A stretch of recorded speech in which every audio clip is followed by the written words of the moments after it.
रमजान जो है ना सेहत बनाने का बड़ा बेहतरीन नुस्खा है। इसमें अल्लाह आपको मौका देता है अभी कोलेस्ट्रॉल को खत्म करवा दूं, लेकिन रमजान में लोगों का मोटापा कम होने के बजाय बढ़ता है, क्योंकि इफ्तारी में तबीयत से तेल वाले पकोड़े फोड़ते हैं, तबीयत से बिरयानियां खाई जाती हैं, चाट और ये और वो एक ही दम इतना खाया जाता है कि आम दिनों में डिवाइड करके खाते थे, थोड़ा गनीमत थी, अब एकदम फोड़ते हैं। तो सेहत बनने के बजाय बिगड़, और रमजान में मौतें भी होती है वो। तो इसलिए रमजान का अल्लाह ने जो आपको पैकेज दिया है ना, इफ्तारी में आप खाएं क्या, हटो बच्चों हो जाएंगे आप 15-20 दिन मेरी बताई हुई खुराक अगर खाएंगे, 15-20 दिनों के बाद आपको ऐसा लगेगा कि मुफ्ती साहब जो 4 शादियों पे बयान करते थे वो गलत नहीं, कुछ सुनने हकीकत है।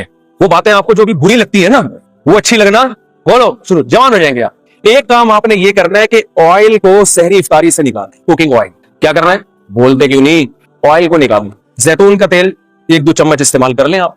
समझते हो, देसी घी भी नहीं, घी भी छोड़ दें फिलहाल थोड़े दिनों। देसी घी वैसे अच्छी चीज है, लेकिन छोड़ दें फिलहाल। दुनिया छोड़ने से पहले बेहतर है कि आप हर किस्म का घी वो जैतून का तेल 2-3 चमचे पी लिया 24 घंटे में। दूसरा काम आपने ये करना है कि रोटी चावल को कम करें, गंदुम को भी, और बोलो ना सहरी में गंदुम बहुत ज्यादा फोड़नी है और ना इफ्तारी में, ना रात को किसी, गंदुम भी और चावल भी। समझते हो कि नहीं समझते हो?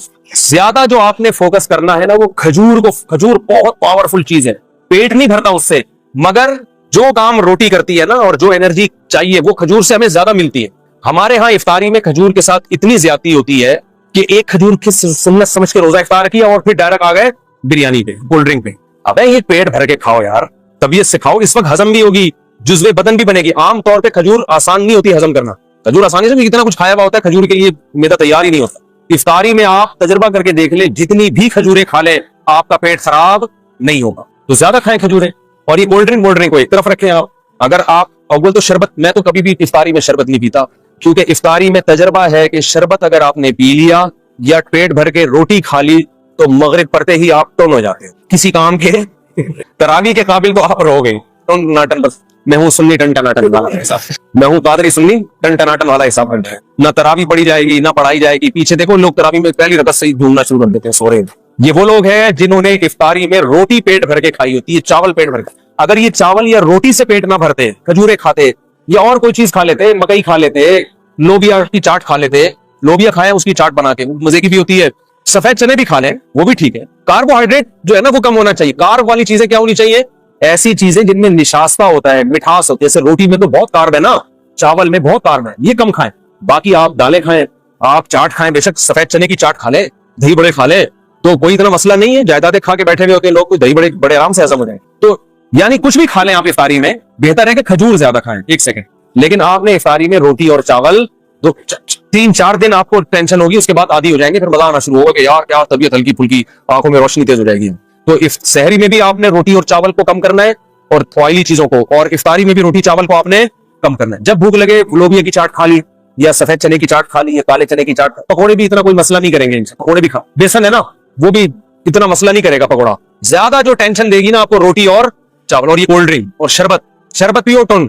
जिस खुराक को खाने के बाद इंसान टन हो रहा है ना, सुन्नी टन टनाटन बन रहा है, तो समझ लो ये खुराक आपकी बॉडी में फैट पैदा कर रही है। ये खुराक क्या कर रही है आपकी बॉडी में, ये उसूल याद रख। शरबत पीते ही टन होती है, तबीयत की नहीं होती तो तजर्बा करके देख ले। इसका मतलब ये क्या पैदा कर रही है, फैट, ये बॉडी को मोटा कर रही है।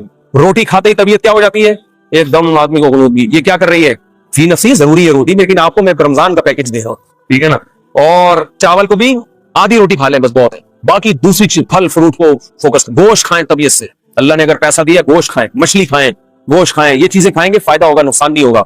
लेकिन रोटी चावल अगर आपने उसी स्पीड से फोड़ना शुरू किए जिस स्पीड से आप खा रहे हैं, तो रमजान आपको कोलेस्ट्रॉल का तोहफा देकर जाएगा, फैट चढ़ा के जाएगा, आंखों की बीनाई खराब हो जाएगी आपकी, शुगर की बीमारी पैदा होगी, हार्ट अटैक के खतरे। बहुत से लोग इफ्तारी करते ही लेटे, पुलिस भी आके उठाया, पुलिस से भी ऐसे कई केसेस मेरे सामने आए हैं कि सहरी खा के सोए थे और पुलिस भी उनको नहीं उठा, क्योंकि सहरी में जिस किस्म की चीजें खाई हैं उनके बाद अगर बंदा उठ जाए तो ये हैरानगी की बात है कि आप उठे कैसे।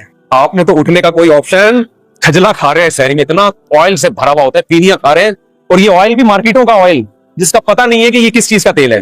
तो इसलिए थोड़ा सा अपने आप को तमीज से ले आए, लेमन पिया करें, विटामिन सी मिलता है, तो इससे आप देखो ऐसे निथर जाओगे, हटो बच्चों हो जाओ आप। ईद की चांद आपको सबसे पहले नजर आएगा, आपकी आंखें इतनी तेज हो जाएंगी, सबसे पहले आपको चांद नजर आएगा, आप बोलेंगे वाह भाई सुभान अल्लाह। तो बहुत फायदा होगा, लेकिन 1 हफ्ते की प्रैक्टिस करनी पड़ेगी इसके लिए, और इससे कोई कमजोरी नहीं होगी। ये रोटी खत्म नहीं करनी है, याद रखो, कम करनी है। खत्म करने से नुकसान होगा। चावल भी खत्म नहीं करना है, बहुत कम करना है। बाकी गोश्त को ज्यादा फोकस करना है। दूध पिए, गोश्त खाएं, खजूरें खाएं और शरबत ना पिए। चीनी का इस्तेमाल बोलो बिल्कुल लाइफ से वैसी चीनी निकाल देनी चाहिए। तो ये बड़ा खानदानी पैकेज है, बड़ा मजा आएगा आपको। जी क्या कह रहे हैं? देखो एक बात याद रखो, एक टाइम खाया करो। इफ्तारी में भी खा रहे हैं, फिर मगरिब की नमाज पढ़ के लिए खा रहे हैं। ये पागलों वाली हरकत है।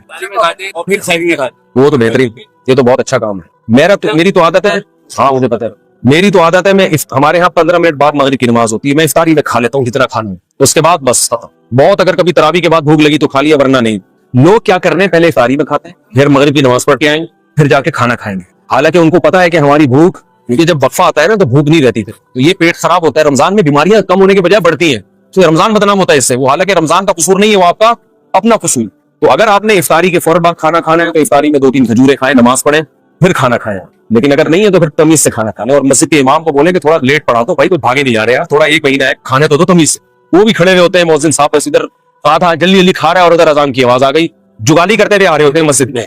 मैंने तो देखा चलते चलते दस्तरखान से पकौड़ा पकड़ रहे होते हैं, जमात की पढ़नी और चलते चलते हर एक पकौड़ा। ठीक, यहाँ मगरिब की नमाज में ताखीर जायज नहीं है, लेकिन एक औज़र है। तो हम तो कोशिश करते हैं अजान और मगरिब में कम से कम 15 मिनट में भी जिस कम वक्त का पेट ना भरे ना, तो ये पेट नहीं है, ये लालू खेत है। ये कुछ भी खाएगा इसका पेट नहीं भर सकता। इसको फोकस करें, बहुत फायदा होगा इंशाल्लाह। तो कोई नौजवान हो ताकि जरा लंबी उम्र हो, तुम्हारी खिदमत कर सकेगा।